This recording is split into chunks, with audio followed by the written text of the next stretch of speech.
श्री गणेशाय नमः। श्री श्री सरस्वत्यै नमः।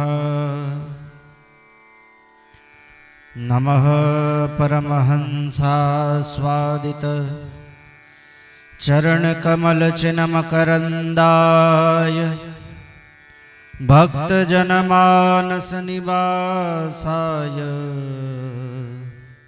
श्री श्रीरामचन्द्राय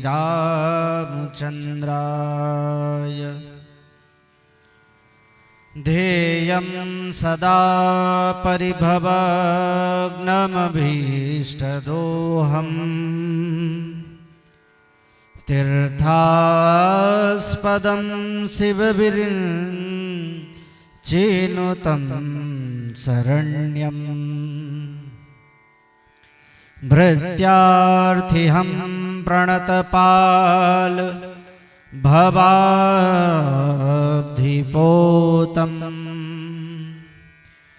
वन्दे महापुरुषते चरणारविन्दम्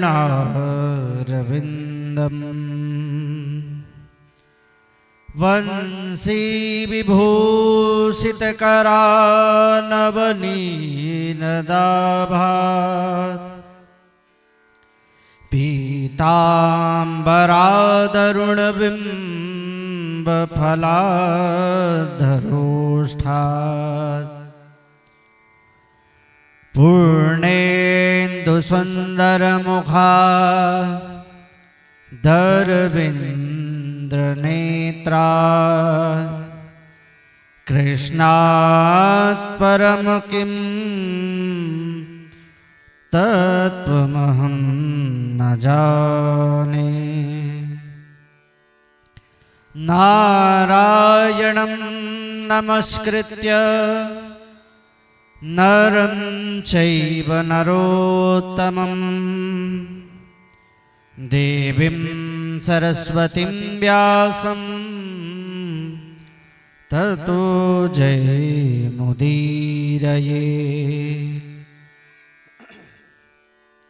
अखण्डानन्द प्रबोधाय शिष्यसन्तापहारिणे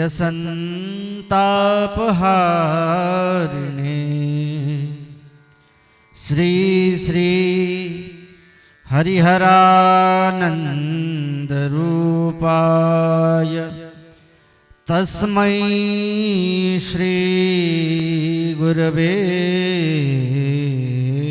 नमः। गोवर्धनं मठाधीशं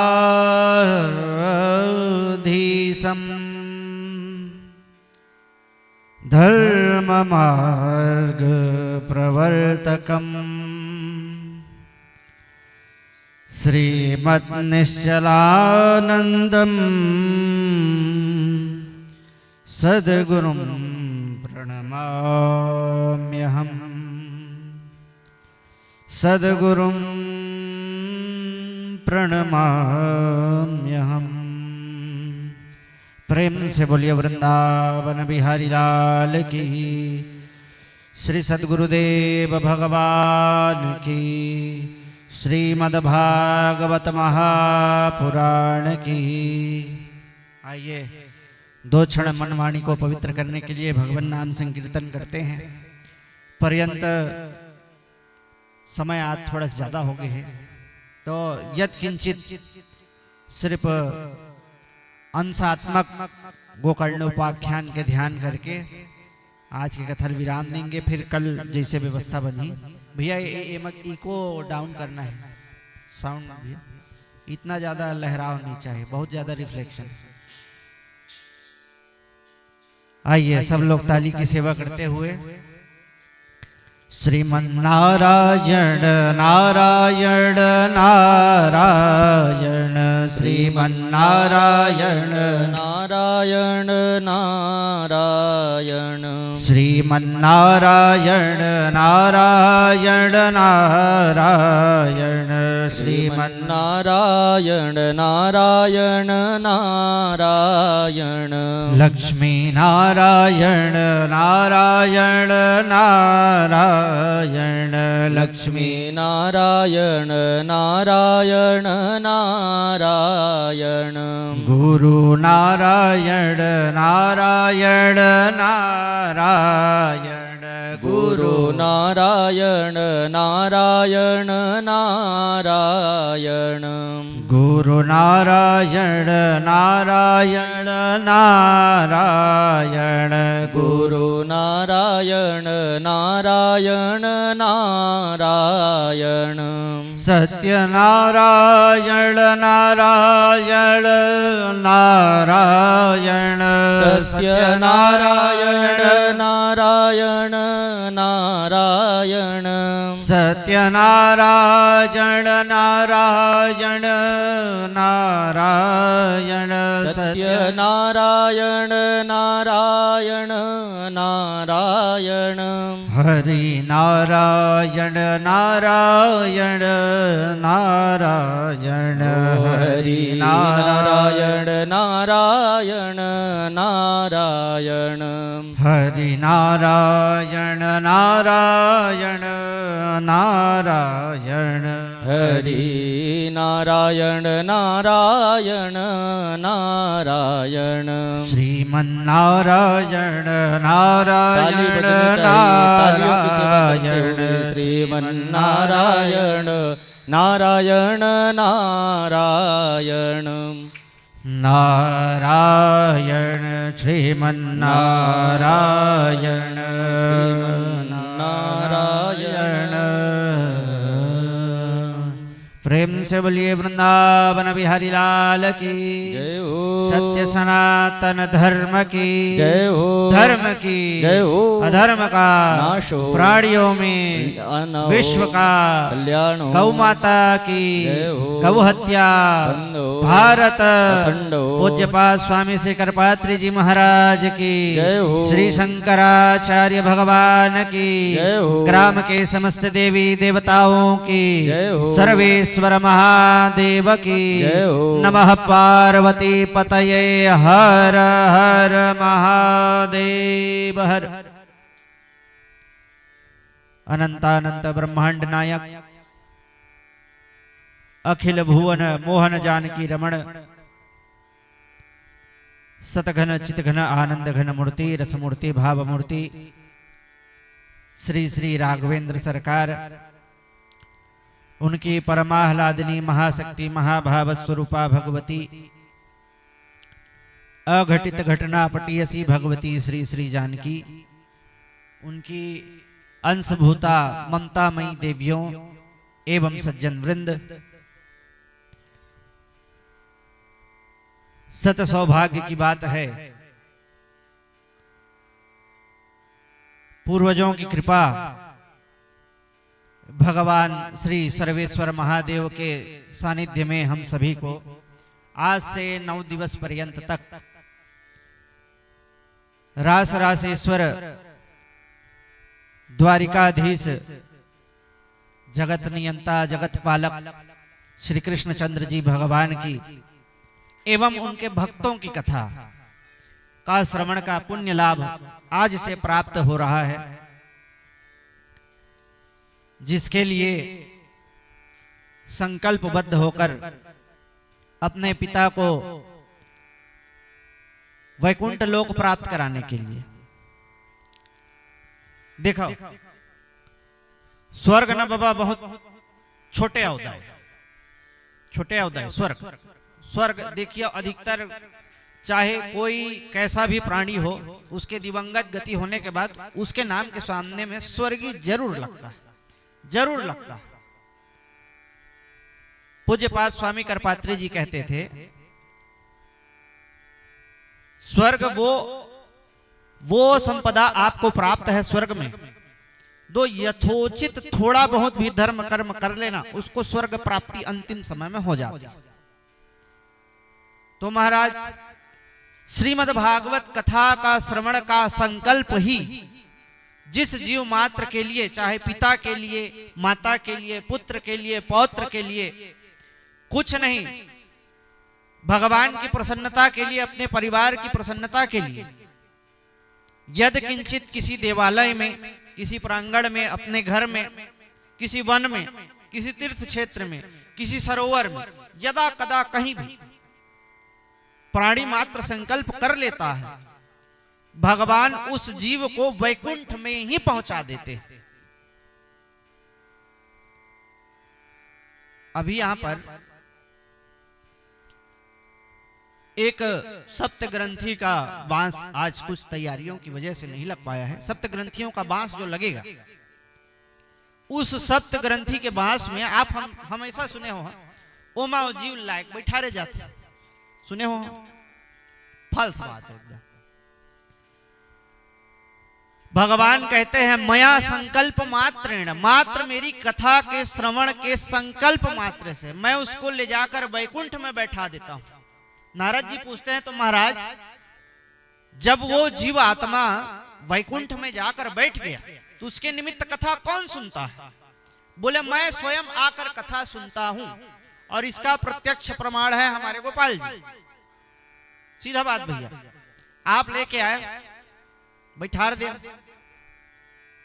भागवत जी लाए, बैठार दे, हम आप सब बैठे हैं, 1 घंटा 2 घंटा जतका भगवान की इच्छा हुई, चर्चा हुई, जतका हमार क्षमता हुई, बैठबो, सुनबो, फिर चल देबो, भोजन करबो, खाबो पीबो, सुतबो, फिर उठबो, फिर वही काम आज से लेकर 9 दिवस पर्यंत। लेकिन ये ठाकुर आया, बैठ गया, कहीं जाही का, कहीं आई का, कुछ खाही का, सोही का, लोकाचार में हम स्वाबो भी, खवाबो भी, लेकिन का ये कुछ ग्रहण करते, एक ही चीज करते, वो जीव मात्र के लिए बैठकर स्वयं कथा सुनता है।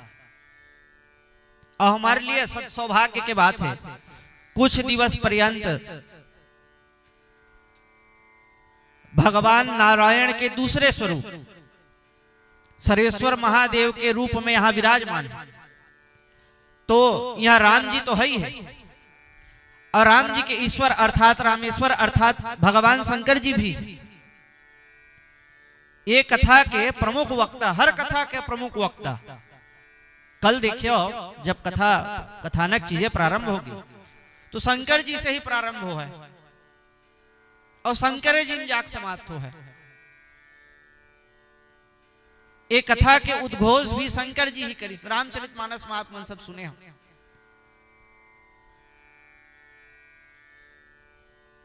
तो कहने का तात्पर्य है कि जो जीव मात्र किसी भी कारण से श्रीमद् भागवत कथा का संकल्प करता है, स्वयं तो तरता है, अपनी आने वाली 7 पीढ़ियों को तारता है, पीछे की 7 पीढ़ियों को तारता है, ऐसे करके 21 पीढ़ियों को तार ही देता है।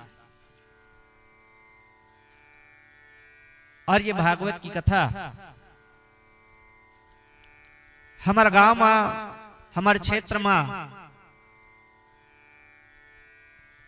हमेशा कुछ कुछ समय में हमन प्राप्त होते ही रहते। कहते घोर कलयुग आगे, घोर कलयुग आगे बिल्कुल नहीं आए, नहीं इतना शांति से बैठ के 7 दिवस पर्यंत कहीं भी बैठ के कोई भी भगवान नाम संकीर्तन नहीं कर पाती, भगवान के कथा के व्याख्या नहीं कर पाती, आप मन जिन्हें कलश यात्रा में नहीं कर पाते। कलयुग बिल्कुल ही नहीं है। ये हमारी भ्रांति है कि कलयुग व्याप्त है। कलयुग व्याप्त होता तो आपके मन में ये संकल्प आता ही नहीं कि मैं अपने पिता के निमित्त सुनूं। अरे जो निकल गया उसके निमित्त आप कथा सुन के करोगे क्या अगर कलयुग रहता तो? शहरों में ये स्थिति है, हम जा रहे हैं, हमको समझ में आ रहा है। आपके अंदर भावना है भैया, हमारे ग्रामीण क्षेत्रों में भावना है, हमारे जनमानसों में भावना है कि हम कथा सुनेंगे, बाकी जगह कि हम कथा कराएंगे, ये भावना, सुनने की नहीं कराने की भावना। क्षेत्र विशेष में आज के समय में बड़ी अच्छी बात यही है कि हमारे क्षेत्रों में अभी भी कथा जो है भाव प्रधान है। इसी कारण हर जनमानस को उसके कथा के श्रवण का फल प्राप्त होता है। भगवान स्वयं कहते हैं यो यथा माम प्रपद्यन्ते तास तथैव भजाम्यहम्, जो मुझे जिस रूप में भजता है मैं उसे उसे रूप में प्राप्त हो जाता हूं। इसका एक अर्थ और है, इस कथा को जो जिस रूप से सुनता है उसे उस रूप में वो कथा प्राप्त हो जाती है। कोई धन के लिए सुनता है, कोई पुत्र के लिए सुनता है, कोई आत्म शांति के लिए सुनता है, कोई अपने पूर्वजों को मुक्त कराने के लिए सुनता है, कोई भगवान की प्रसन्नता के लिए भी सुनता है। अब देखो कथक संकल्प काखर, बताओ जितेंद्र भैया, कथक संकल्प काखर आपके है नहीं बाबा? कथक संकल्प जितेंद्र भैया के अपन पिताजी ले सुनवाए बा, चाहतीस तो बढ़िया कह देतीस, नहीं नहीं महाराज मोला कथा सुनना है अपन पिताजी के निमित्त, बढ़िया मोर पास अंगना है, मैं आपके भाभी हमारे घर वाले बैठ के कथा सुन ला, बाकी जन के लिए क्या व्यवस्था करे का हो सकता है। लेकिन खुद तो तरना चाह रहे हैं, खुद तो सुनना चाह रहे हैं, आप लोगों को भी सुनाना चाह रहे हैं। यही भागवत के अंदर भी हुआ है।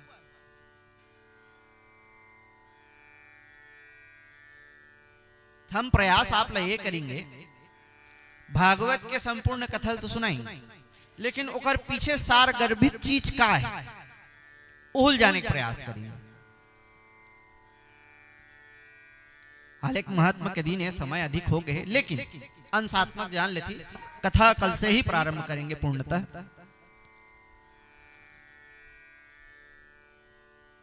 इसी प्रकार जब आप आगे सुनेंगे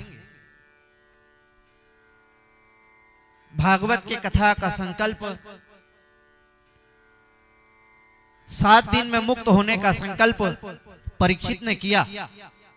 अनेकानेक ऋषि मुनि आए, 7 दिन में जब मरने का श्राप लगा है परीक्षित को, गंगा तट के किनारे जाकर बैठा है आमरण अनशन करने के लिए परीक्षित। अनेकानेक ऋषि मुनि महात्मा आए हैं, श्री सुखदेव जी आए हैं, कथा सुनाना प्रारंभ किए। स्वर्ग से देवता अमृत का कलश लेकर आ गए, कलश लाकर सुखदेव जी के सामने आकर दंडवत प्रणाम किए उनको। सुखदेव जी ने कथा वहीं रोक दी और कहते हैं महाराज यह हमारे हाथ में अमृत का कलश है, ये कलश आप ले लीजिए, परीक्षित को यह अमृत का कलश पिला लीजिए, इनको मृत्यु भय से मुक्ति मिल जाएगी। सुखदेव जी बोले भाई तुम ये अमृत लेकर आए हो, ये अमृत तुम ही पिला दो परीक्षित को। नहीं महाराज इसमें हमारा कुछ स्वार्थ है। बोले कैसे? ये कथा ये हमारा स्वर्गामृत तो आप पिला दीजिए परीक्षित को, लेकिन इसके बदले आप हमें सुना दीजिए ये भागवतामृत। सुखदेव जी ने नहीं सुनाया, क्यों? अभक्तास्तांश्च विज्ञाय न ददौ स कथामृतम, अभक्त जान करके। इसी प्रकार व्यवस्था हुई, बैठने की व्यवस्था हुई। नारद जी के चरित्र में भक्ति ज्ञान वैराग्य और नारद जी के इस उपाख्यान में महात्म्य की कथाओं में 2 कथाएं पद्म पुराण के अंतर्गत, एक है भक्ति ज्ञान वैराग्य और नारद जी का संवाद, दूसरा है गोकर्णोपाख्यान। कथा आप मन सब जानता हो, नारद जी ने भी ऐसी व्यवस्था की जिस प्रकार परीक्षित जी ने व्यवस्था की, जिस प्रकार आपने व्यवस्था की। कोई आएगा, किसी को आप मना करोगे कि आप कथा नहीं सुन सकते, भाई मैंने आपको नहीं बुलाया। कई ऐसे आएंगे जिसको आपने कभी ना जाना, ना कभी समझा, ना कभी काट दिया, ना कभी बुलाया, वो भगवान की कथा उनको आकर्षित करेगी यहां बैठाने के लिए, लेकिन आप किसी को मना करेंगे क्या? उसी प्रकार चाहते देवता तो आकर परीक्षित की उस कथा में बैठ जाते और प्रेम से कथा सुनते, लेकिन अपने आप को देवता मानते हैं। तुच्छ मरण धर्मा शरीर वालों मनुष्यों के साथ हम क्या सुनेंगे? अब ये समझिए कि सुखदेव जी ने क्यों नहीं दिया कथामृत। बोलते तो दे देते, सुना देते, लेकिन नहीं, भावना नहीं थी।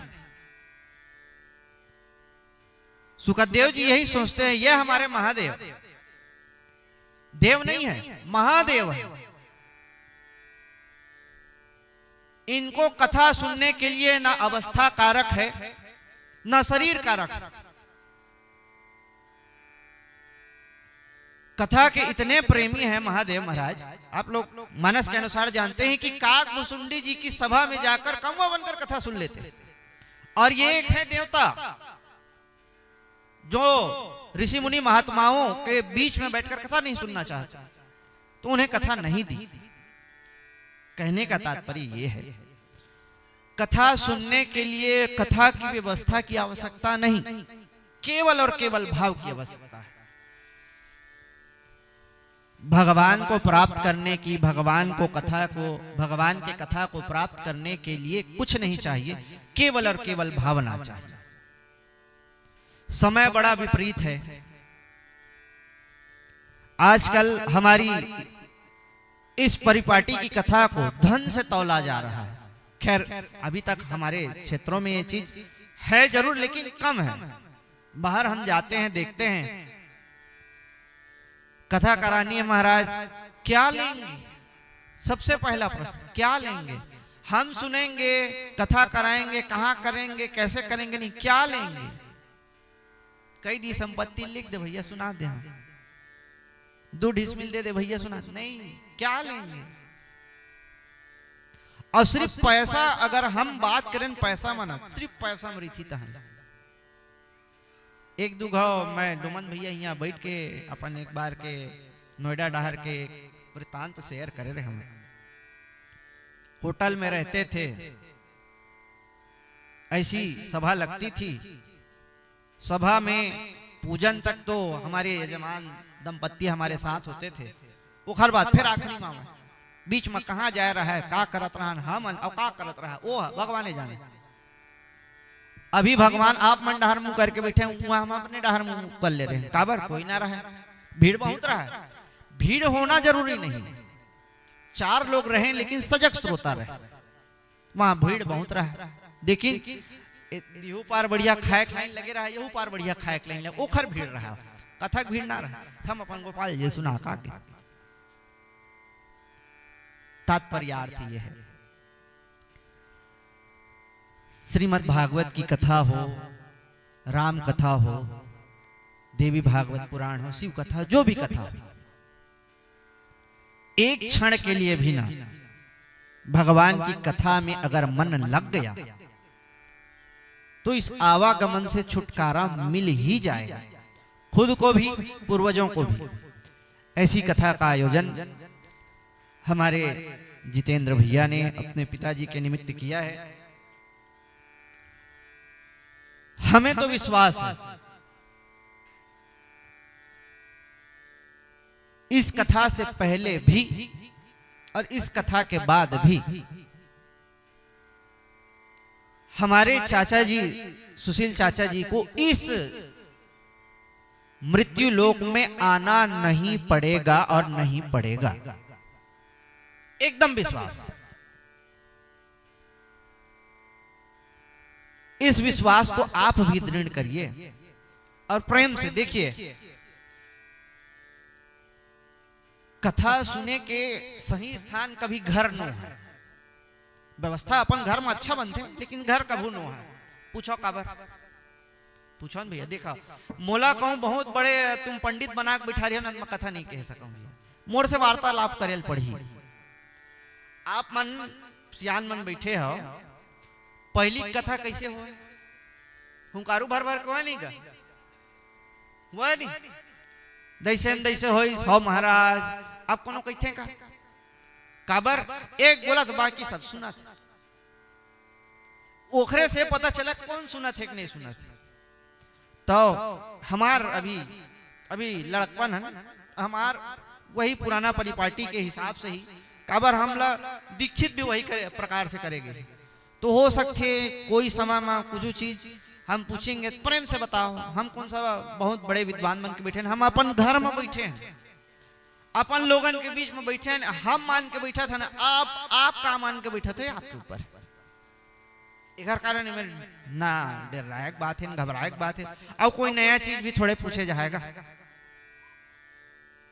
हाँ, एक ठन चीज करना रही, आज के कथा आप जब भी सुने, यहां सुने, कहीं और सुने, जिस दिन सुने उसी दिन उसका मनन करें। क्योंकि देखिए, सीधा गोकर्णोपाख्यान के अंतिम चरण में हम लोग पहुंचते हैं। गोकर्णोपाख्यान के बारे में आप लोग जानते ही हैं। 8 बज गए, थोड़ा शॉर्ट में समझा देती भैया, ज्यादा समय नहीं है आज। फिर भी थोड़ा सा आप लोग हाथ जोड़ लीजिए, भागवत के महात्मा के प्रथम श्लोक का पहले स्मरण कर लेते हैं, फिर आगे बढ़ेंगे।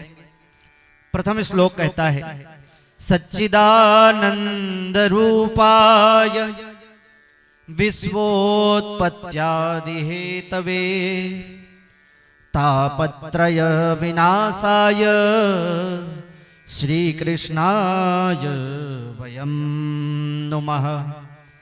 श्री कृष्णाय वयं नुमः। सूत जी महाराज इस कथा को प्रारंभ कर रहे हैं।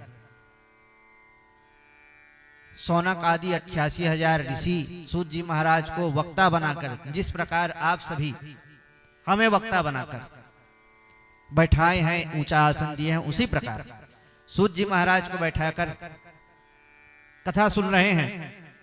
सौनक आदि, सौनक ऋषि जो हैं वो बाकी 88,000 ऋषियों का प्रतिनिधित्व करते सामने में बैठे हैं, परीक्षित के रूप में। जैसे आप बैठे हैं संपूर्ण ग्राम के प्रतिनिधि बनकर, जितने भी श्रोता आएंगे उनके प्रतिनिधि कौन होंगे? आप दोनों। उसी प्रकार सौनक आदि ऋषियों का, सौनक जी महाराज बाकी ऋषियों की 88,000 ऋषियों की प्रधानता करते हुए सूत जी महाराज ये कथा सुना रहे हैं और कहते हैं प्रथम अंश में, सच्चिदानंद रूपाय, भगवान कहते कैसे हैं? तब सूत जी महाराज बताते हैं, सच्चिदानंद रूपाय अर्थात सत्य स्वरूप है। सत्य कौन है? पहले ये जानिए सत्य क्या है और सत्य कौन है। सत्य वो है जो कभी भी मिट नहीं सकता। सत्य जानो जो बिनसय नहीं, जो मिट नहीं सकता, वही तो सत्य है। असत्य कौन है? क्या ये क्षेत्र सत्य है? आप सत्य है? मैं सत्य हूं? ये समय सत्य है? कुछ सत्य है? फिर कहा हाँ या नहीं, तब मोल समझ में है कि आप मतलब समझ में आते है कि नहीं। कुछ सत्य है, बैठे कोई अपन बारे में कह सकते है कि मैं पूर्णतः सत्य हूं, तब बड़ा अच्छा एक चीज आता। तुलसीदास जी के मानस में कहते, राम सच्चिदानंद दिनेशा नहीं तह मोह निसालवलेसा। केवल राम राम और राम ही सत्य है। पूछो कैसे? कोखरोस हम मिलती आज, कोखरोस हमारे सियान में मिलत रही पहली, और आगे हो सकत हम कोखरोस मिल गो। आज तो भले हाय हाय हेलो हेलो दुनियादारी चालू हो गई, लेकिन पहली का कहा है? कैसे मामा जी? रामे राम कहा है ना, आज भी कहते नहीं रामे राम, तो का हुई? अच्छा, और राम कैसे सत्य है बताओ? सुने हो सबो जन? कैसे जितेंद्र भैया सुने हो नहीं? सबो जन कहता होगा जब किसी व्यक्ति की मृत्यु हो जाती है, 4 कंधों में जाता हो तो काला बताता हो का सत्य है कि था राम नाम, वही चीज रखे है मेरे का नाम के है, और बोला काला बताता ओ मृत शरीर बताता होगा। वो 4 दिन है, बाकी समाज, बाकी क्षेत्र, आकाश मार्ग में विचरण करने वाले सिद्ध चारण गंधर्व देव कीट पतंग सबको यही बताते हैं। क्या कहते हैं? राम नाम, इसी चीज को कह रहे हैं। यही इस प्रथम श्लोक की बात है। सच्चिदानंद रूपाय, केवल और केवल भगवान ही सत्य स्वरूप हैं। ये पहले अंश की बात है। दूसरा, विश्वोत्पत्त्यादि हेतवे, वही भगवान विश्व की उत्पत्ति, उत्पत्त्यादि में आ गया उत्पत्ति, पालन और संहार करते हैं, वही भगवान। फिर इससे होता क्या है? तापत्रय विनाशाय, 3 प्रकार के ताप, दैहिक, दैविक और भौतिक। ज्यादा विस्तार नहीं करत ही, अंशात्मक में समझते चलिए। तीनों प्रकार के तापों का समन होता है। ऐसे श्री कृष्णाय वयम नमः, इनका ध्यान करने से, जो सत्य स्वरूप हैं, जो विश्व की उत्पत्ति, पालन और संहार के कारण है, जिनको दर्शन करने से, जिनकी लीला का श्रवण करने से, जिनका नाम गान करने से तीनों प्रकार के ताप मिट जाते हैं, ऐसे श्री कृष्ण को मैं नमस्कार करता हूं। नहीं, हम सब, वयम नुमः, हम सब मिलकर नमस्कार करते हैं। प्रेम से बोलिए वृंदावन बिहारी लाल की। श्रीमद् भागवत महापुराण के महात्म के अंतर्गत 2 कथाएं हैं। पहली कथा में नारद जी महाराज का भक्ति महारानी से जो संवाद है, जो कि सनक सनंदन सनातन और सनत कुमार जी के द्वारा श्रीमद् भागवत के कथन को ही व्याख्यात करता है। वो ये बताता है कि ये श्रीमद् भागवत करता क्या है। उसमें कथा आती है कि सौनक आदि 88,000 ऋषियों ने सूत जी महाराज से पूछा, श्री सूत जी महाराज, आपके ऊपर गुरुदेव महाराज की अनंत कृपा है, इसलिए आप कराल कलयुग आने वाला है, आप हमें ऐसी कथा सुनाइए जिससे भक्ति, ज्ञान और वैराग्य की प्राप्ति हो। तब सूत जी कहते हैं, यही बात नारद जी महाराज ने अपने पिताजी से की थी। एक बार नारद जी महाराज की भेंट हो गई सनक सनंदन सनातन और सनत कुमार चारों ऋषियों के साथ बद्रिकाश्रम में। बोलिए कथा विस्तार से सुनाइए। तो कहते हैं, एक बार नारद जी महाराज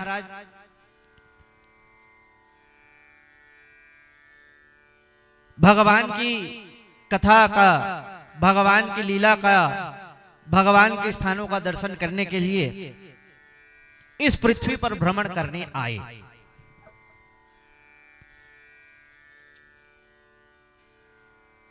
पृथ्वी पर भ्रमण करने आए। भ्रमण करते करते जब उन्हें कहीं शांति नहीं मिली, अनेकानेक तीर्थ गए। जब वहां से खिन्न मना होकर भक्ति महारानी के कष्ट को जानकर जा रहे थे, वहीं बद्रीनाथ में सनक सनंदन सनातन सनत कुमार से भेंट हो गई। चारों ऋषि कुमारों ने उन्हें रोका, क्योंकि नारद जी सदा एक ही नाम जाप करते रहते हैं। क्या कहते रहते हैं नारद जी? श्रीमन नारायण नारायण नारायण, यही कहते रहते हैं नारद जी। लेकिन उस समय उनके मुख में चिंता व्याप्त थी। चारों ऋषियों कुमारों ने रोका, पूछा, क्या हुआ नारद जी, इतने चिंतातुर होकर आप कहां जा रहे हैं?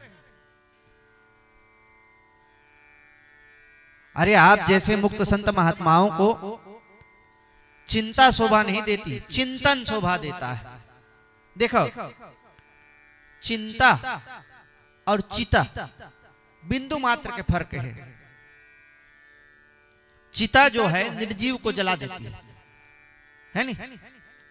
चिता मुर्दे को जला देती है और चिंता जीते को खा जाती है। और हमारे जीवन में यही सबसे बड़े चिंता है कि मोला कोई बहुत चिंता है। सही बात है कि नहीं? काला का चीज की चिंता है, कर भगवान जाने कितना चिंता है। चिंता ही जीवन में अच्छे और बुरे का निर्धारण करने वाली बात है। कोई व्यक्ति जो इस मृत्यु लोक में जन्म लिया है वो ये नहीं कह सकता कि मुझे किसी बात की नहीं है चिंता। बहुत अच्छा एक भजन है, हमारे साथ श्री रघुनाथ तो किस बात की चिंता, लेकिन हम मानवे नहीं कर, बिल्कुल नहीं मानन। एक चीज बड़ा अच्छा की थी मन मामा जी, मैं बहुत जगह सुनता हूँ, कोनो भी वक्ता प्रवक्ता या माइक धरने वाला ना सबसे पहले एक तो बहुत बढ़िया बात की थी, आप मन भी बहुत सुने हो, सिय राम मैं सब जग जानी, करहूं प्रणाम जोरी जुग पानी। कही थे माना नहीं ना, मैं माना ना आप माना। कैसे पूछा? अर्थ का हुई? हर जगह में, हर चीज में, हर जीव जंतु में किसको देखता हूं? अपने सीताराम को देखता हूं। कही थी आपो कही हम, महू कही हम, और अही मेरे एक ठन कुत्ता लान तुरंत एक ठन डंडा मसक दे, वही वो मेरे सिया राम गायब हो जाते तुरंत। कहना और करने में फर्क। चिंतन हमें किस चीज का करना चाहिए और चिंता किस चीज की करनी चाहिए, इसी का चिंतन ये श्रीमद् भागवत है। देखो मैं आप ला ना भागवत ला समझे के बड़ा सिंपल उदाहरण बताता, जैसे हमला समझ में हमारे पिताजी हमला समझाई वही हिसाब में सुना। भागवत ला कहीं आप कथा समझ के सुनत रहिए ना, जीवन बीत जाए नहीं समझ में आए। इस कथा में आप अपने आप को ढालो, अपने को रखो, तभी कोई बात समझ में है। एक तो चीज कहते नहीं मामा जी, मोर परिस्थिति नहीं समझ सका यार, कैसे समझिए? तोर परिस्थिति तो खड़े नहीं है, उखर परिस्थिति में खड़े हो जाओ। देखिए आप प्रतिदिन कथा सुनिए, सबके लिए बात है, किसी एक के लिए नहीं। आपको अगर किसी कथा को समझना है, उस कथा के पात्र में अपने आप को रखना पड़ेगा। राम जी के जीवन को समझना है तो आपको राम के हिसाब से चलना, राम के हिसाब से अपने जीवन को धारण करना, तभी आपको राम कथा समझ में आएगी।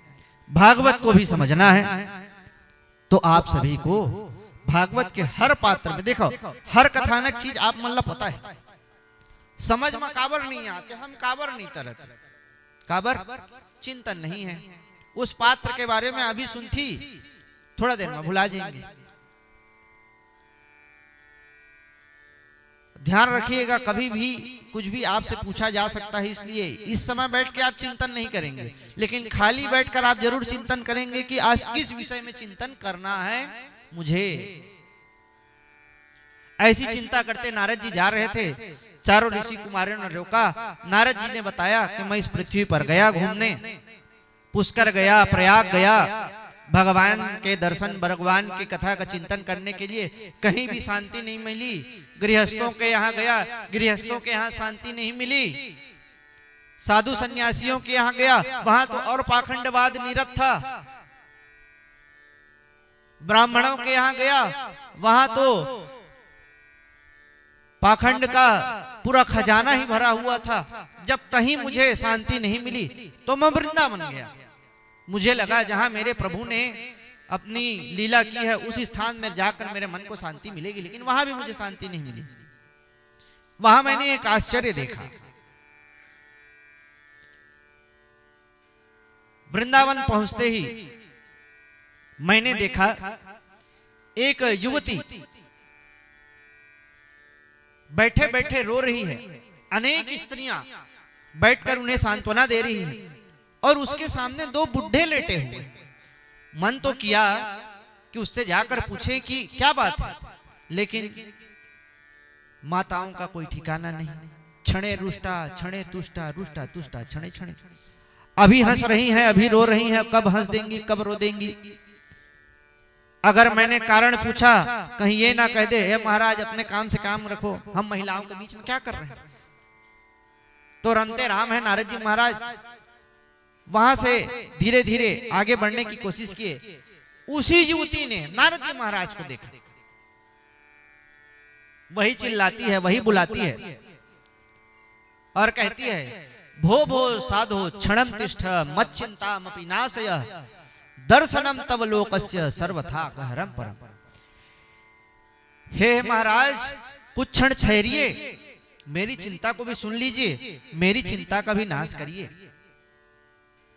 मेरे दुख का कारण तो समझिए। नारद जी महाराज ने पूछा, आप कौन है देवी?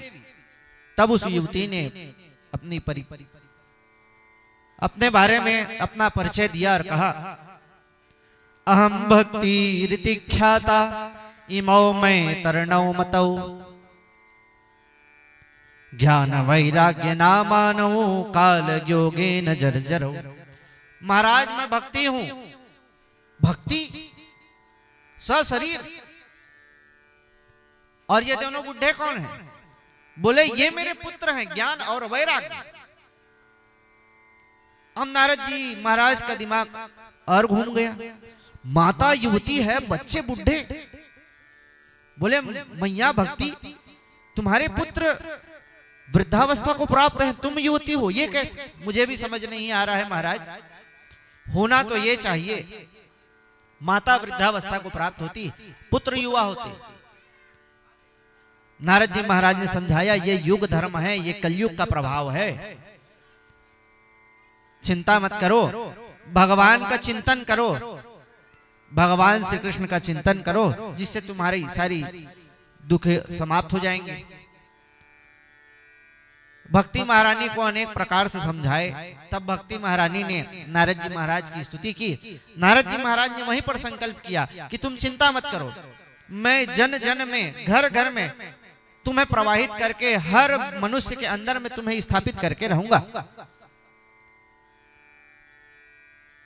बोले, महाराज, भक्ति महारानी कहती है, महाराज, मैं आपको छोड़कर कभी नहीं जाऊंगी, बस आप मेरे पुत्रों को, इस सुप्तावस्था को, ये जो सोए हुए हैं, इनको जगा दो। नारद जी महाराज ने कहा, चिंता मत करो, अभी जगाता हूं। फिर क्या है, वेद वेदांत घोषस्य गीता पाठेर मुहुर्मुहुर।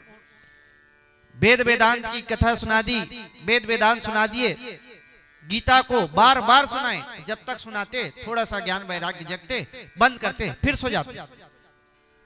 अब नारद जी महाराज को चिंता हो गई, इनकी इस सुप्तावस्था को कैसे दूर किया जाए। उसी समय आकाशवाणी हो गई, सत्कर्म करो नारद जी महाराज, और ये सत्कर्म आपको कोई साधु महात्मा बताएंगे। नारद जी महाराज ने कहा, अभी तक मैं क्या कर रहा था भैया? भाई, वेद वेदांत सुनाना, गीता सुनाना सत्कर्म ही तो है। और ये भी कह दिए कि कोई संत बताएंगे। अरे किसी संत का नाम बता देते, अरे प्रेमानंद महाराज जी के पास जाओ, कि बागेश्वर बाबा के पास जाओ, किसी के भी पास जाओ, कोई बता देंगे, मैं उनके पास चले जाता। और सत्कर्म में करना क्या है? दान करना है, पुण्य करना है, श्रवण करना है, कथन करना है, कुछ भी नहीं बताया। चलो, आकाशवाणी ने कहा है तो हम पता करते हैं। अब संत महात्माओं को पता चला कि नारद जी महाराज कुछ चिंता लेकर आ रहे हैं। चिंतन नहीं ना, चिंता लेकर आ रहे हैं। तब सबके चिंता बढ़ गए कि अब नारद जी की चिंता हम दूर कैसे करें। भाई देखाओ,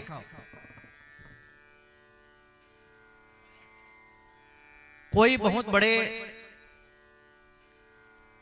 एमबीबीएस डॉक्टर, कोई दिल्ली के एमबीबीएस डॉक्टर किसी क्षेत्र के एक मेडिकल स्टोर में जाए जो बहुत प्रचलित है, डॉक्टर बहुत प्रचलित है, उसके मेडिकल, किसी छोटे से गांव के मेडिकल स्टोर में जाकर कहे, भाई 2 दिन से मेरा हाथ पैर बहुत दर्द कर रहा है, कोई दवाई बताओ। बता पा है भैया?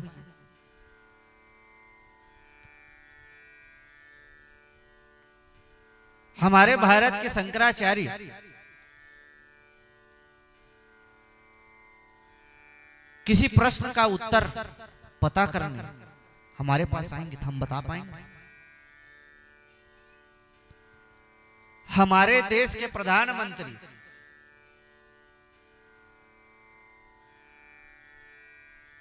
बात के बाद एक सरपंच तियन कोई सलाह मशुरा करेल बैठी, बताओ भाई राजनीति में जैसे जैसे आजकल घटना दुर्घटना एती अटैक उती अटैक होते, का करना है बता भाई, तू बता पाए। उसी प्रकार नारद जी महाराज किसके पुत्र हैं?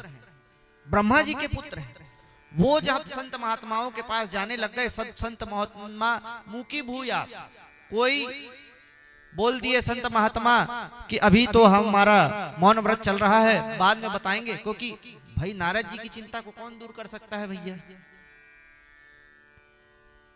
कई तो कह दिए कि हम अभी इसका कोई साधन हमारे पास उपलब्ध नहीं है, असाध्य रोग है इनको, इनकी चिंता दूर नहीं की जा सकती। ज्ञान वैराग्य के विषय में जानना चाहते हैं कि ज्ञान वैराग्य कैसे ही शीघ्र उड़ जाएंगे, और कुछ नहीं। लेकिन जिस प्रश्न का हल नारद जी महाराज के पास नहीं है, कोई साधारण महात्मा दे नहीं पाए। अब नारद जी महाराज को फिर चिंता हुई। किस बात की चिंता? उस बात की चिंता कि ज्ञान वैराग्य को कैसे जगाया जाए। उसमें एक चिंता ये थी कि आकाशवाणी ने एक चिंता ये दे दी कि इसको कोई सत्कर्म करेंगे। नारद जी महाराज को फिर चिंता हो गई कि सत्कर्म है क्या। उस सत्कर्म को एक चिंता और ये हो गई कि उसको कोई संत महात्मा बताएगा। अब कोई संत महात्मा नहीं बता रहा, एक और चिंता हो गई। अब इस चिंता को करते करते करते करते गए, संकल्प किया अब मैं किसी से नहीं पूछूंगा, भगवान नर नारायण से पूछूंगा जो कि बद्री विशाल में बैठकर तपस्या कर रहे। गए वहीं ये चारों ऋषि कुमार सनक सनंदन सनातन सनत कुमार मिल गए और वहीं कहा नोचितम बद कारणम, आप अपनी चिंता का कारण बताओ। तब नारद जी महाराज ने सनत कुमारों को अपनी चिंता का कारण बताया। बोले महाराज बस इतनी सी बात, चिंता मत करो, चिंतन करो। किस चीज का? भगवान का चिंतन करो नारद जी, हमारे पास इसका उत्तर है, बताइए महाराज। तो कहते हैं श्रीमद् भागवतालाप सतु गीत सुकादि भी, उनको श्रीमद् भागवत कथा का श्रवण कराओ जिससे ज्ञान वैराग्य पुष्ट हो जाएंगे, भक्ति की भी वृद्धि हो जाएगी। नारद जी महाराज बोले बात कुछ जमी नहीं महाराज। अरे भाई मैंने वेद वेदांत जो सुनाए हैं, ये श्रीमद् भागवत उन सभी वेदों का निचोड़ ही तो है, पका हुआ फल ही तो है। जब उन वेद वेदांतों से बात नहीं बनी तो श्रीमद् भागवत से क्या बनेगी? तब कुछ उदाहरणों से समझाए, वो उदाहरण को आप भी समझिए। 3 आदमी हमारे यह गांव बगीचा में बैठ के बढ़िया 3 आदमी, आमा के समय आने वाला है, आमा टोरिन आमा बढ़िया खाते। वही दिन वो पेड़ के आमल झड़वा दे भैया, चौथैया आपे पहुंच गए। आपेल कहूं कई दिस ए भाई आमा कितना मीठे यार, और अभी आमा है नहीं, एक काम कर आमा मीठा है, वो पेड़ से ही वो आमा निकले है, वो पेड़ की जड़ ला खा ले, आमा का मजा ही।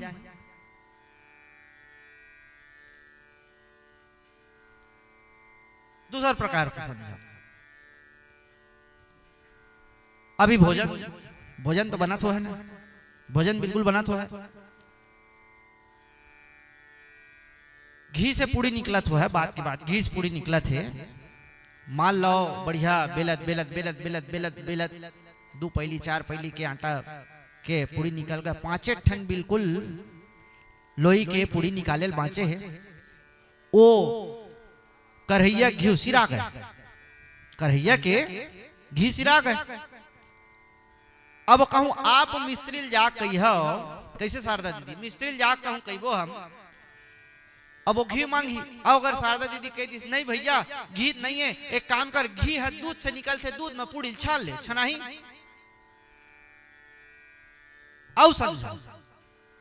पक्का नाश्ता पर मीठा बने हो है, बने हो ही नहीं, वही लड्डू बढ़िया नहीं नहीं, वो गुलाब जामुन गुलाब जामुन गुलाब जामुन बने हुए पक्का, गुलाब जामुन ला गोलियात गोलियात निकालत निकालत निकालत अचानक से चाशनी समाप्त होगा, शक्कर। मंगीश भौजी 3 शक्कर मिस्त्री है, अब भौजी के शक्कर खत्म हो गए, भैया एक काम कर हमारे खेत में गन्ना लगे जा ले आ, निकल तो रहा है, गन्ने से ही चीनी बन रहा है, कहना तो गलत नहीं है, लेकिन मिठाई ऊपर से बन पाए का। उसी प्रकार नारद जी को समझा रहे हैं, वेद वेदांत में जो बात कही गई है उसका ही निचोड़ है ये श्रीमद् भागवत। भाई कल आपने सुनेल मिली व्यास जी महाराज के चरित्र में ये वेद वेदांत कैसे बना, क्यों बना। नारद जी को अनेक प्रकार का उदाहरण दिया, बात समझ में आ गई कि जो सत्कर्म करने के लिए आकाशवाणी ने आदेश दिया है उस सत्कर्म हो सकता है श्रीमद् भागवत ही हो। संकल्प कर लिया नारद जी महाराज ने, संकल्प करके पूछे उन्हीं से कि कहां कथा करें, कहां है अभी नारद जी महाराज और सनत सनंदन सनातन सनत कुमार जी, बद्रीनाथ। तो चारों ऋषि कुमारों ने कहा हरिद्वार चलते हैं, हरिद्वार चलते हैं, वहां जाकर कथा कहेंगे।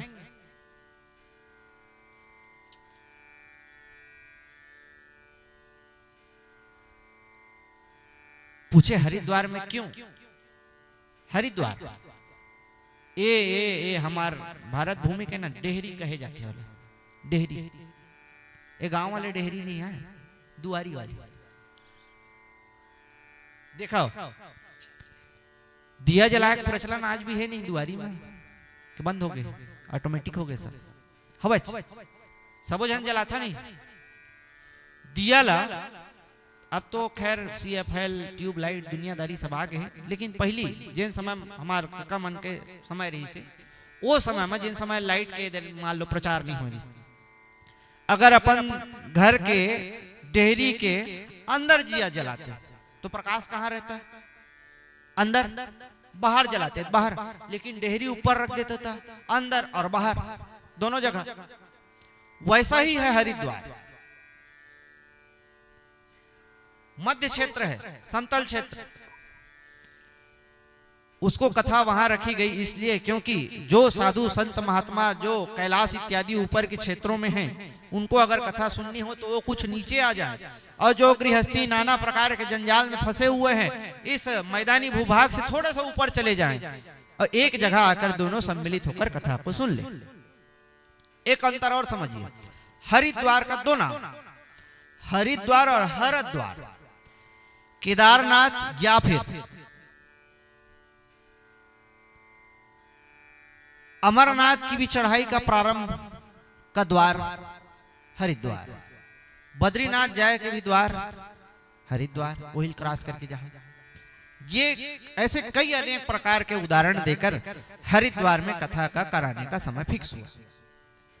अब नारद जी महाराज कथा करा रहे हैं, भाई कोई साधारण तो करा नहीं रहे, तो अनेक प्रकार के ऋषि मुनि महात्मा भृगु वशिष्ठ चमनश्च गौतमो मेधा तिथि देवल देवल रातौ, अनेक प्रकार के ऋषि मुनि महात्मा आ गए। सबको नारद जी महाराज ने बैठने का उचित स्थान दिया, मध्यवर्ती अनेक प्रकार के स्थानों में स्थान देकर 3 चटाई अलग से रख दी। किसके किसके लिए? भक्ति, ज्ञान और वैराग्य के लिए।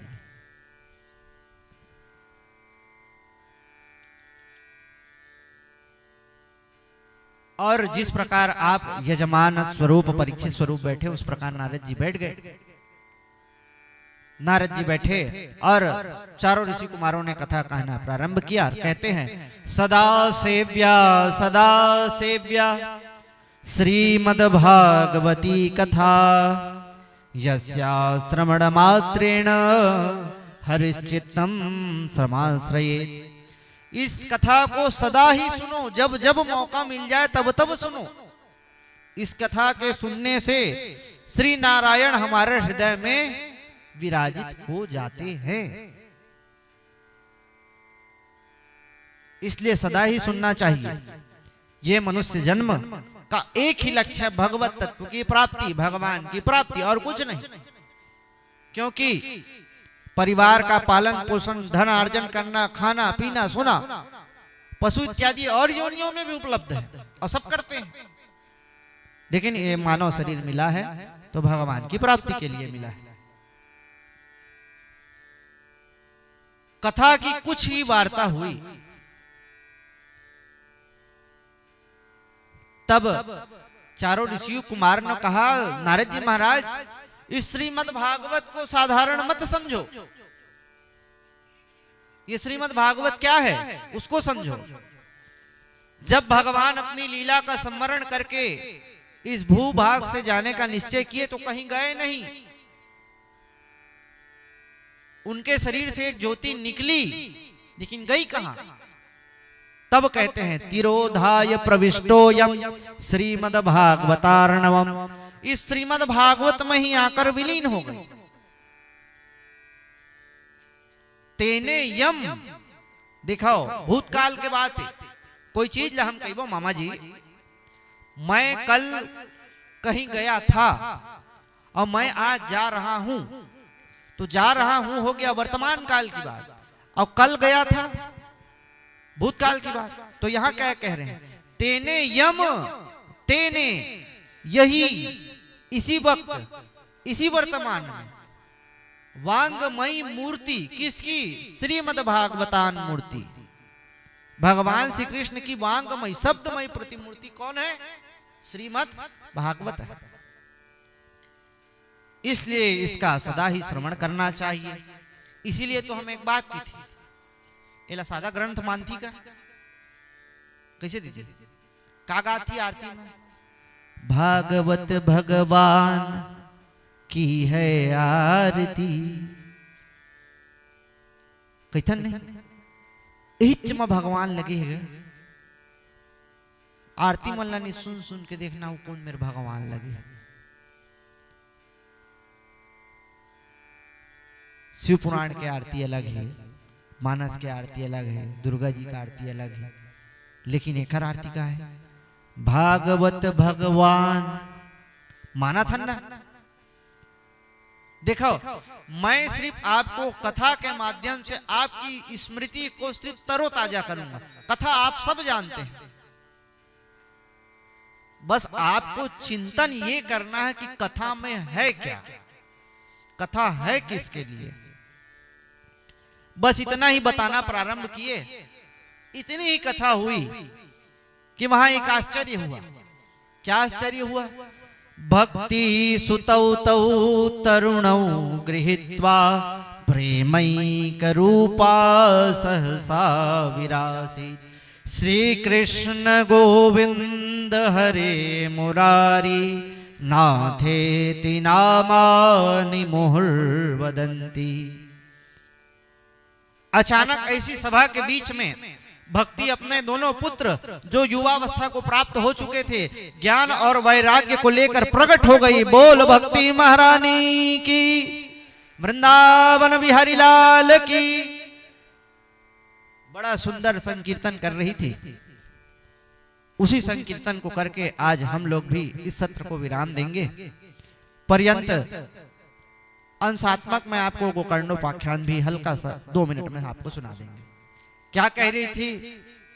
आप मन के मुल्लक थे, 8:40 हो गए, भोजन के समय हो गए, दिखर कारण को आवाज नहीं निकला, देरी हो गई, कोई बात नहीं।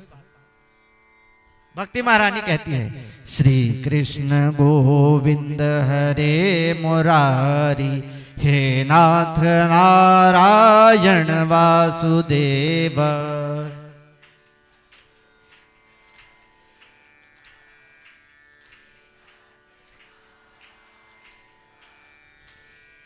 हे नाथ नारायण वासुदेव, हे नाथ, हे लक्ष्मी नारायण वासुदेव, हे लक्ष्मी नारायण। श्री कृष्ण गोविंद हरे मुरारी, हे नाथ नारायण वासुदेव। श्री कृष्ण, हे नाथ नारायण वासुदेव। प्रेम से बोलिए वृंदावन बिहारी लाल की। भक्ति महारानी को देखकर नारद जी को बात समझ में आ गई, क्योंकि नारद जी ने पूछा था श्रीमद् भागवत के कथा सुनने से होता क्या है। तुरंत प्रत्यक्ष दिख गया। भक्ति अपने दोनों पुत्रों को लेकर युवावस्था को प्राप्त ज्ञान वैराग्य को लेकर तुरंत उस सभा में आ गई। भक्ति महारानी ने नारद जी महाराज से पूछा कि हम कहाँ बैठे। तब नारद जी महाराज ने कहा, भक्ति महारानी, जितने भी श्रोता हैं, जितने भी सुधी जन हैं, सबके हृदय में आप अपने पुत्रों के साथ निवास करो। उसी दिन से भक्ति महारानी हमारे हृदय में विराज कर रही है। यह भागवत कथा श्रवण का प्रभाव है। अब स्वभाव जानते हैं। बोले ये महाराज, हमने भागवत श्रवण का प्रभाव तो देख लिया, अब स्वभाव क्या है। तब कहते हैं, ये सदा ही मनुष्यों को तारने का संकल्प करती है।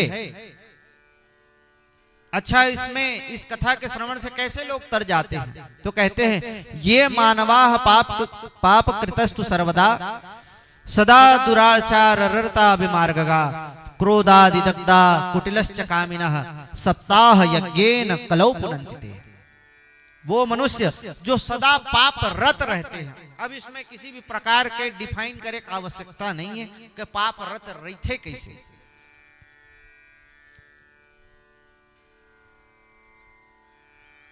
पाप के प्रधान 3 स्थान हैं जो कल हम सुनेंगे, लेकिन फिर भी बता देता हूं। द्यूतम, पानम, स्त्रियः, सूना, इन चारों स्थानों में पाप बिल्कुल रहता है। जुआ खेला जहां जाता है पाप रहता है। पान समझता हो, पान वो पान नहीं, कुछ और पान। हर जगह वो खर चर्चा करे का आवश्यकता नहीं है, व्याप्ति बहुत ज्यादा है। स्त्रियः अर्थात जहां व्यभिचार होता है वहां पाप का निवास रहता है, कलयुग वहीं रहता है। सूना, ये सबसे खतरा है आज के समय में। जहां जीव हिंसा होती है, कटते उहे नहीं, बनते उहे रीति। या महाराज हम तो मांस नहीं खाते, वो सफेद आलू, वो का मांस। अब सफेद आलू ने समझ जाओ, सफेद आलू हर जगह नाम लेना अच्छा नहीं है, भगवान के प्रांगण है, वो भी तो है। ऐसे अनेक प्रकार के वो का के थे वाला मशरूम, ओकर कुछ और नाम है ना, मशरूम, ये भी साइंटिफिकली नहीं आता। ऐसे अनेक चीज है, इन सब चीजों में कलयुग रहता है। तो कहते हैं, इन सब चीजों का भक्षण करने वाला भी, सदा पाप में रत रहने वाला भी, वेश्यावृत्ति करने वाला भी, धनहीन धन की चोरी करने वाला भी, स्वर्ण की चोरी करने वाला भी, पंचोग्र पापी भी अगर भागवत कथा का श्रवण कर ले तो वो मुक्त होगा ही होगा और होगा। बोले कोई उदाहरण है? बिल्कुल है, तभी बता रहे हैं। तब गोकर्णोपाख्यान को सुनाया। गोकर्णोपाख्यान के बारे में आप सब जानते ही हैं। एक आत्मदेव शास्त्री नाम के ब्राह्मण थे। द्वितीय मेव भास्कर, द्वितीय सूर्य के समान थे। सब कुछ था, सब कुछ, लेकिन संतान नहीं थी। उनकी एक पत्नी थी जिसका नाम क्या था जानता ना? धुंधुली। धुंधली नो है, धुंधुली अर्थात कृपण बुद्धि। 2-4 जन साथ जब तक लड़ ली ना, मजा नहीं आया खाना खाए में। अनेक प्रकार की उनकी विशेषता बताई गई है, समय अनुसार उनकी विशेषता। कहते हैं, लोक वार्ता रता क्रूरा प्रायसो बहुजल्पिका सूरा च गृहकृत्यसु कृपणा कृष्ण प्रिया नहीं है, कलह प्रिया, कलह प्रिय। अब कलह प्रिय समझ जाओ भाई, आओ बहन चुगली करे वाले बात आवे और कुछ नहीं। समझदार ले सारा काफी।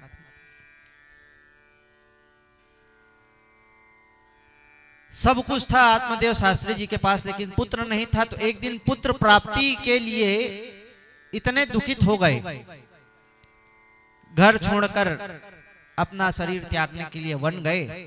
रोते बैठे थे।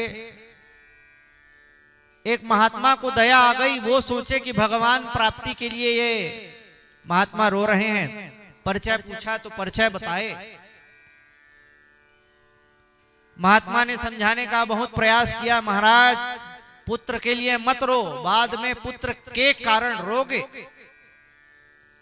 बताए, अरे सगर महाराज के 60,000 पुत्र थे, कोई सुख प्राप्त हुआ? राजा दशरथ के पुत्र कौन थे, क्या सुख प्राप्त हुआ? तो सुखमस्ति विरक्तस्य, विरक्त रहो, सुख की प्राप्ति होगी। लेकिन पुत्र का भूत सवार था। महात्मा के चरणों में पड़ गए, बोले महाराज कुछ भी कीजिए, मुझे पुत्र दे दीजिए। महात्मा ने उनके माथे की रेखा देखी और कह दिया, सप्त जन्मावधि तैव पुत्रो नैवच नैवच। अरे महात्मन, इस जन्म की बात तो छोड़ो, मैं तुम्हारे माथे की रेखा देख रहा हूं, इस जन्म क्या 7 जन्म तक तुम्हारा कोई पुत्र नहीं। अब तो और जोर से सिर पटके उनके पैर में, महाराज मैं तो ही जन्म पर रोत रहे हूं, दादा 7 जन्म के दर्द दे दे, अब तो मैं मरी जाते नहीं। अच्छा, इतना जोर से सिर को पटके उनके कदमों में, महात्मा तो डर गए। अरे है ब्राह्मण, इस प्रकार से कहीं यही क्रिया करता रहा तो अभी ये ब्रह्म कपाली कर लेगा अपना, और ब्रह्महत्या और हमें लग जाएगी। संत का तो हृदय है। संत कैसे होते हैं? संत हृदय नवनीत समाना। संत बहुत सरल हृदय के होते हैं, दूसरे के दुख को बिल्कुल नहीं देख पाते, पीछा छुड़ाने के लिए नहीं, बिल्कुल उपाय करके ही महात्मा ने प्रसाद अपनी झोली से निकाला, निकाल कर कहा, इस फल को अपनी पत्नी के साथ तुम खा लेना, तुम्हें उत्तम पुत्र की प्राप्ति होगी। प्रसन्न हो गए। आए, धुंधली को आवाज दिए, अरे सुनती हो देवी, अरे जरा बाहर आओ, देखो मैं क्या लाया हूं। धुंधली भी सोची, सुबह गेरी से महाराज है, बने कोनो डहर लंबा चौड़ा दक्षिणा मिले लगते, अच्छा कमाई करके आए, चलो देखो कहीं गई हाथ में फल। क्या महाराज मैं कभी फल नहीं देखी हूं जो आप मुझे फल दिखा रहे? नहीं है, ऐसा वैसा फल नहीं है। अरे एक महात्मा ने फल दिया है, बोले हैं इसके खाने से पुत्र होगा। अब धुंधली तो धुंधली ठहरी, सीधा सोच चीज कहीं झलना भाई नहीं, वो अराउंड घूमे वाले चीज न जलेबी वाली स्टाइल बहुत पसंद आती, वही दिमाग लगाई। महाराज पक्का कोनो टोटका टमन्हा करके लाए हैं, ऐसे मैं इस फल को नहीं खाऊंगी। लेकिन अब अभी खायल कहा थे, महाराज आप संत महात्मा के पास से फल लाए हो, एक काम करती हूँ, मैं बढ़िया स्नान करके पूजन उजन करके भगवान का भोग लगाकर फल खाऊंगा। अब महाराज बेचारा सीधा साधा, हाँ हाँ देवी फल खा लेना, लेकिन साधु ने कहा था एक बात, इस फल को अपने पत्नी के साथ तुम भी खाना, तब उत्तम पुत्र की प्राप्ति होगी। लेकिन कहा कि थे एक्साइटमेंट में भुला कर बेचारा खुशी। धुंधली ने बात कही, और क्षमा करिए दाई हो, तुम मन कुछ बात कही तो न मूछ वाले मन मान ही लेते बेचारा, हाँ ठीक है, फोर्स नहीं करेगा, एक्सपीरियंस बेसिस को बता दिया, पहली सुने बात रहा है, अब एक्सपीरियंस में बता दिया। महात्मा बात मान गए, धुंधली ने बात जमा दी। अब धुंधली 10 प्रकार का विचार की, इस फल को खाऊंगी, सही कहीं महात्मा की बात सही हो गई तो मैं गर्भवती हो जाऊंगी, घर में आगी लग जाहित मैं का करी हाँ, चोरी हो जाहित का करी हाँ, दुनियादारी सोचत सोचत सोचत नहीं खाई। वहां भी क्या हो रहा है? चिंता।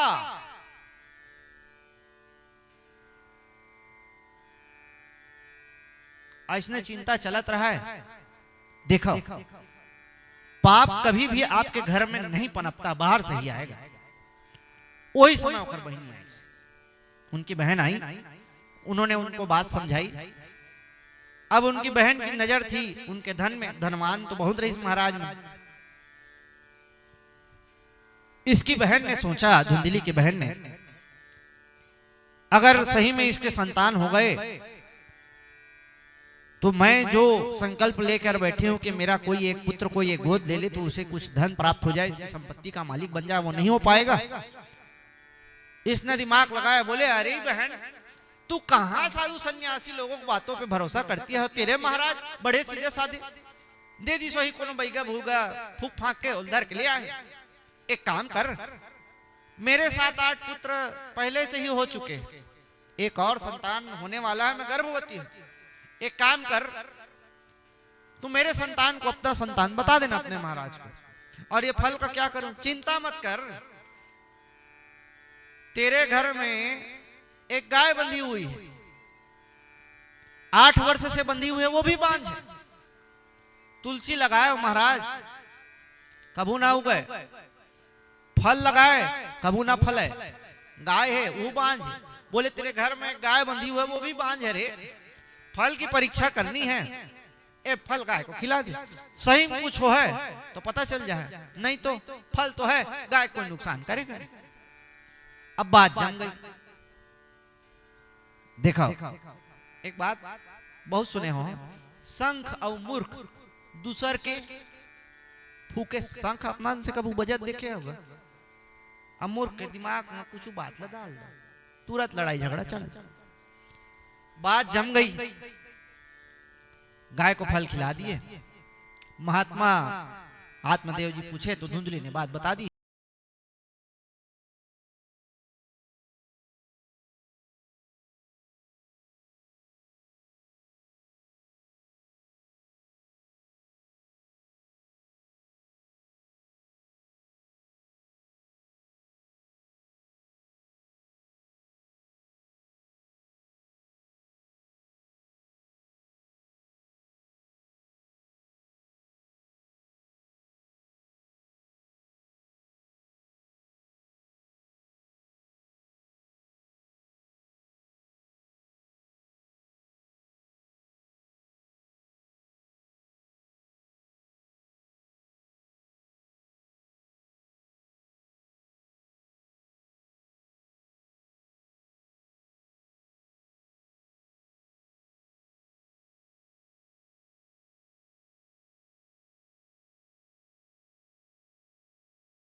जाता तो सब अपने घर में चले जाते, सबके केवाड़ लग जाते, कहीं किसी को आज मार न दे। वो इतना आतताई था, छोटे छोटे बच्चों को ले जाकर कुएं में चुपचाप डाल देता था, किसी का धर हरण कर ले।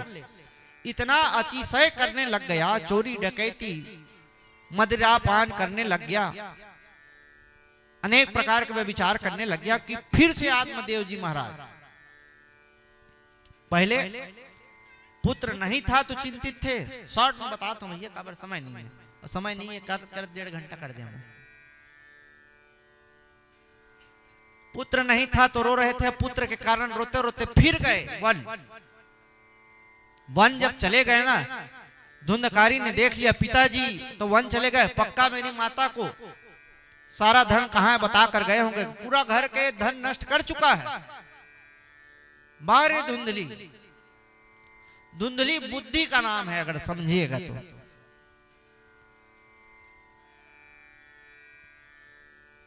अब धुंधकारी ने अपनी माता को ही प्रताड़ना देना प्रारंभ किया, माता को ही मारना पीटना प्रारंभ किया। उससे इतनी आतंकित हो गई वो कि एक दिन गई और कुएं में कूदकर अपनी जान दे दी। लेकिन कभी आत्मदेव जी को ये नहीं बताई कि आपका पुत्र, नहीं बताई। एक झल्ला हर चीज बताए, एक जगह रही थे, एक झल्ला बिल्कुल रही थे भगवान। जेन चीज आप जहां भी जैसे भी किसी और को नहीं बता सकते ना, इसको बता दो, कुछ तो रास्ता निकाली। वो भी नहीं की। और भगवान किसको मानते हैं? अर्थात विवाहिताओं के लिए भगवान केवल और केवल उनके स्वामी ही हैं, उनके पति ही हैं और कोई नहीं। नहीं बताई, मर गई। इधर आत्मदेव जी वन चले गए थे। आत्मदेव जी को आज फिर से एक बार महात्मा का दर्शन हुआ था। आज पुत्र के रूप में गोकर्ण जी महात्मा के रूप में दर्शन मिल गया। गोकर्ण जी ने उन्हें सार्वभौम शिक्षा दी, भगवान का चिंतन करने का मार्ग बताया और उस चिंतन को करते करते करते भागवत के 10वें स्कंद का पाठ करते करते अपने पुत्र के सानिध्य को प्राप्त करके आत्मदेव जी भी मुक्त हो गए। इधर धुंधकारी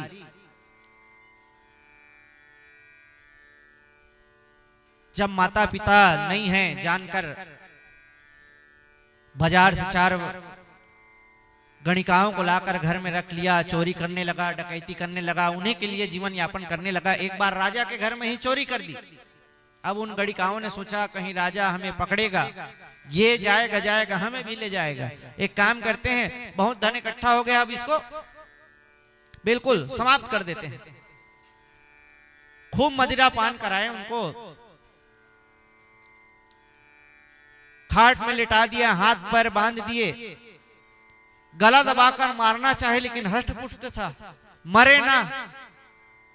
तो ताप्तांगार समूहाय,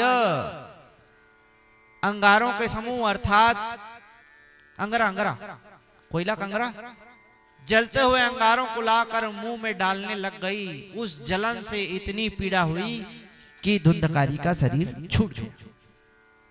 और जब धुंधकारी का शरीर छूट गया तो उन वैश्याओं ने वहीं पर एक गड्ढा खोदा और उसे मुझको गाड़ दिया और धन लेकर वहां सर गायब हो गए। अब वो धुंधकारी मरा और भयंकर प्रेत हो गया, भटकने लग गया, अनेक प्रकार के विचार किया है, मुक्त तो हो ही नहीं सकता। गोकर्ण जी को महाराज जी को पता चला कि मेरा भाई मारा जा चुका है, मेरे भाई की मृत्यु हो गई है। तो जहां जहां जाते अपने भाई के नाम से पिंड दान कर देते। गया में पिंड दान कर दिए, तीर्थ में पिंड दान कर दिए, सरोवर में पिंड दान कर दिए। पिंड दान करते करते करते करते गोकर्ण जी महाराज एक दिन अपने ही घर में आकर बैठे, रात्रिकालीन बैठे थे कि अचानक से एक जीव चमकता हुआ उनके पास आया, अदृश्य हो गया। कभी वही जीव भैंसा बनता है, कभी बैल बनता है, कभी नंदी बन जाता है, कभी इंद्र बन जाता है, कभी तलवार बन जाता है। गोकर्ण जी को समझने में देर नहीं लगी, कोई भटकती आत्मा है। पूछा, बोलना तो चाहता था धुंधकारी, बोल नहीं पाया क्योंकि प्रेत योनि में था। तब गंगा जल छिड़ककर मंत्र अभिमंत्रित करके जैसे ही गोकर्ण जी महाराज ने उनके ऊपर जल छींचा, सिंचन किया। धुंधकारी बोल उठा, अहम भ्राता त्वदीयोस्मि धुंधकारिति नामतः स्वकीयेनैव दोषेण नासितं ब्रह्म त्वया। अहम भ्राता त्वदीयोस्मि। हे गोकर्ण जी महाराज, मैं आपका भाई धुंधकारी हूं। अरे धुंधकारी, तेरी ऐसी गति कैसे हो गई? मैंने तो तेरे लिए गया श्राद्ध भी कर दिया है। तब कहते हैं, गया श्राद्धे सतेर नापी मुक्ति मेर न भविष्यति। अगर एक नहीं 100 गया श्राद्ध करोगे फिर भी मेरी मुक्ति नहीं होगी, क्योंकि मैं नंबर 1 का पापी हूं। कोई दूसरा उपाय सोचो, मुझे मुक्ति दिलाओ। दूसरे दिन गांव वालों को बुलाए, पंडितों को बुलाए, अनेक प्रकार का यज्ञ अनुष्ठान के बारे में पूछे। कोई सही उत्तर नहीं दे पाया। तो गोकर्ण जी महाराज ने अपने तप बल से सूर्यदेव भगवान के रथ को रोका, उनसे प्रश्न किया। उन्होंने भी यही कहा, श्रीमद्भागवतान मुक्ति सप्ताह वाचनम कुरु। श्रीमद् भागवत सप्ताह के श्रवण से ही तुम्हारे भाई की मुक्ति होगी। अब तो श्रीमद् भागवत का आयोजन किया गया, सबके बैठने की व्यवस्था की गई। लेकिन वो धुंधकारी किस रूप में था? प्रेत रूप में। प्रेत का जो शरीर होता है वायु स्वरूप होता है। अब वह कोनो में बैठा है, हवा इतनी उड़ा जाए, हवा उतनी उड़ा जाए, एक जगह बैठे ना सका। तो एक 7 गांठ के बांस को रखा गया, उसमें उसको स्थापित किया गया। अब वो बैठे, एक दिन की कथा हुई, एक ग्रंथि फटी, दूसरे दिन की दूसरी, तीसरी, चौथी, पांचवी, छठवीं, 7वें दिन की कथा होते हुए सप्त ग्रंथि भेदेन 7 ग्रंथि फट गई। और उसमें से एक दिव्य रूप धारण करके एक व्यक्ति पीतवासा घनश्यामो पीत वस्त्र धारण करके धुंधकारी भी मुक्त हो गया। किससे? श्रीमद् भागवत के श्रवण से।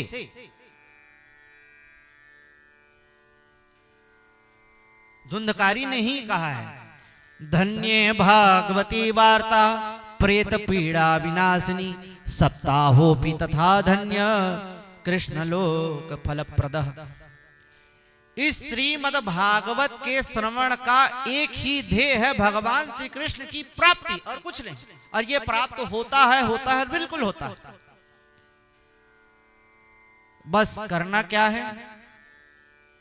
क्या करना है शुरू में बताए, का नहीं करना है और का करना है बताए। अगर सुने हो, चिंता नहीं करनी है, चिंतन करना है।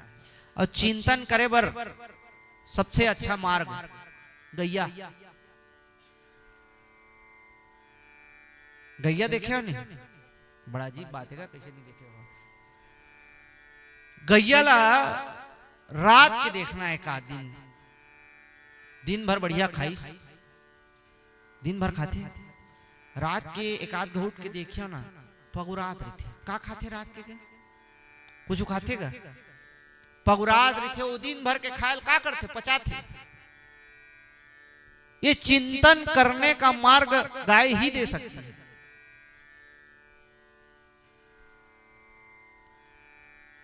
चिंतन करना प्रारंभ किया था।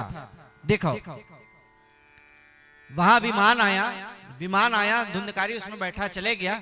विमान लेके भगवान के पार्षद आए थे, उनसे गोकर्ण जी ने प्रश्न किया, अरे इतने सारे लोग बैठे हैं, धुंधकारी के लिए विमान क्यों आया? उन्होंने क्या उत्तर दिया? बाकी जिसने जिस प्रकार से उस कथा को सुना, जिस कारण से सुना, उसे वैसा फल प्राप्त हुआ। ये धुंधकारी बस था जो अपने मुक्ति के लिए कथा सुन रहा था, तो उसे मुक्ति प्राप्त हो गई। फिर एक बार उस समय कथा हुई थी, दूसरी बार कथा हुई, तो गोकर्ण जी ने सभी श्रोताओं से कहा कि इस बार आप सभी भी अपनी मुक्ति के लिए कथा सुनो, चिंतन करो। दूसरी बार विमान नहीं आया, भगवान स्वयं आ गए। और जिस प्रकार से राम जी अपने सराय अयोध्या वासियों को लेकर अपने धाम चले गए थे, उसी प्रकार से श्री गोकर्ण जी के साथ सभी वहां के लोग भगवान के धाम को प्राप्त हो गए। बोल भक्तवत्सल भगवान की। तो आज के कथा में का समझे? भागवत के प्रभाव और भागवत के स्वभाव, यही दो कथा आज हम सुने। इसका आप चिंतन करिए। हो सकता है क्वेश्चन आंसर में कोनो मेरा कोखरो ऊपर दागे जा सकते है, ध्यान रखिए, चिंता मत करिए किसी चीज की। देखो स्वाभाविक बात है, मैं बीच में एक ठो चीज कह रहे हैं, अपन घर में कथा कराना चिंता भरे, लेकिन सपोज कहे जाए यही कथा उठ के मान लो कोई तीर्थ में चल देती, कोई भवन में चल देती। जैसे आजकल ट्रेंड चालू है बिहाव करे, सबके पास बड़े बड़े घर है, लेकिन कोई घर में काबा नहीं करे। घर में हेडेक नहीं थे महाराज, बहुत आओ भगत करेल पड़ते, वो बनवा मिस्त्री सब्जी दो, भाजी दो, दुनिया दो, दारी दो, तब जा बिहाव हो। लेकिन भवन में खाली नोट दो, बाकी सारा हेडेक वो भवन वाले। वैसे ही किसी तीर्थ क्षेत्र में अगर आप जाके सुनियो ना, यहाँ चलाओ बात के बातें, उदाहरण के तौर पे 100 कार्ड छपवाए हो, वो 100 कार्ड के दर्द आप तीरन रही कि 100 जन से आपेल मिलना है। लेकिन तीर्थ में आप 100 कार्ड देव, 50 जन लधर के लेके ना, वो 50 एक दर्द है आते हैं, बाकी 50 के दर्द नहीं है। अब वही 50 आप तीरन हमेशा अवेलेबल है। यहाँ तो कोई आएगा, कोई जाएगा, कुछ कोई खाएगा, कोई नहीं खाएगा, कोई कहेगा, कोई सुनेगा, लेकिन बाहर में। इसीलिए कथा के लिए अच्छा स्थान तीर्थ है, वन है। अगर कोई ऑप्शन नहीं है तभी घर है। तो आज से 7 दिवस पर्यंत, 9 दिवस पर्यंत हमारे आदरणीय बहुत आत्मी हमारे चाचा जी के लिए मुक्ति के लिए नहीं, भगवत प्राप्ति के लिए हम कथा का श्रवण करेंगे, कथा का पान करेंगे। और खास करके हमारे काकी भौजी और जितेंद्र भैया, आप 3 से विनती रही, कथा पहली जतका आओ भगत करना है, जतका जिन लखवाना पियाना है वो कर लेना। कथा में बैठे हो, सिर्फ कथा में बैठे हो, और देखर से दूरिया आपो बैठना। मैं खुद देखा हो, मैं फ्लाइट मोड में डाल के बैठे, तो आपसे बस, बाकी के लिए नहीं है। बाकी अब ऐसा भी नहीं है कि आप बैठ गए तो बैठ गए, बस आप तीनों एक साथ आसन खाली मत करना। कोई अगर देखो ऐसे कोई बंधन नहीं है कि बैठना है बिल्कुल बैठे चलेना है, उठ सकत हो, पानी खाना जो भी है अपने आने जाने की व्यवस्था के लिए, क्योंकि अभ्यास नहीं है एकाएक बैठने, उठ जाइए, लेकिन कोई एक बिल्कुल यहाँ बैठे रहे। और सुबह से 5 ज्यादा हो जाए, 5 ज्यादा हो जाए, जल्दी हो जाए, मतलब 7 बजे से पारायण एवं पूजन का, विधि पूजन का कार्य होगा।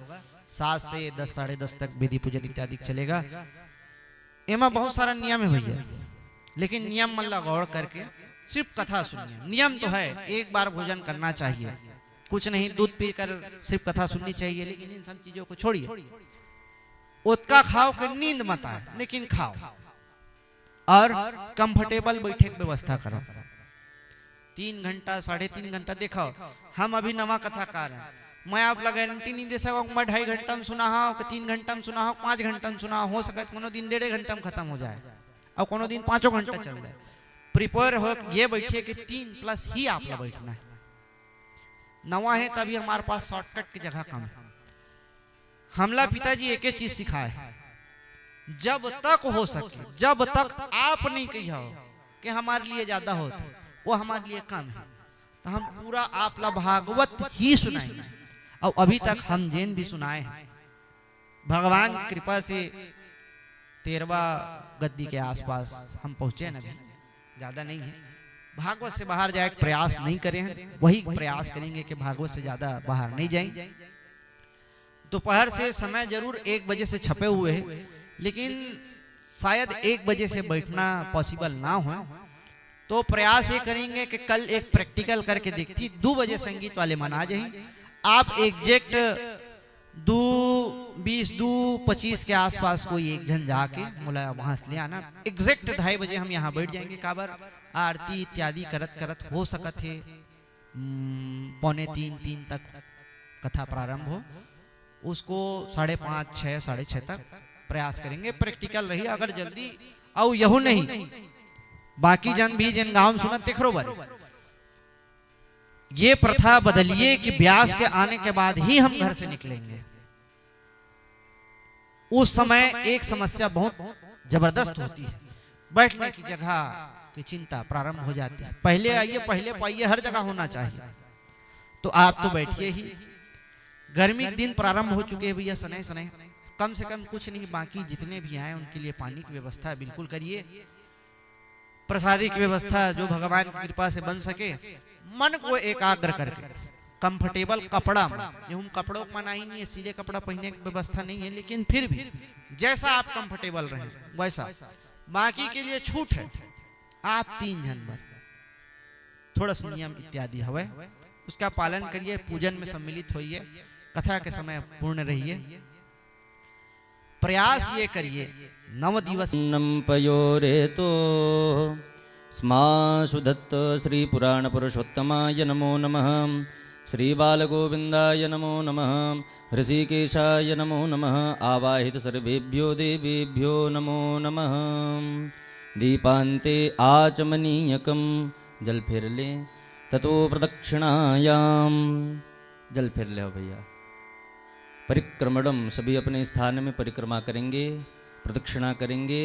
ओम जे तीर्थानि प्रचरन्ति श्रीकाहस्तानि खंगिणः ते खागुं सहस्रयोजने वदन्मानि तन्मसि।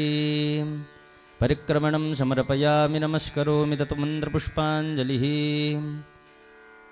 किंचित समय अक्षत पुष्प लेकर के भगवान से प्रार्थना करें।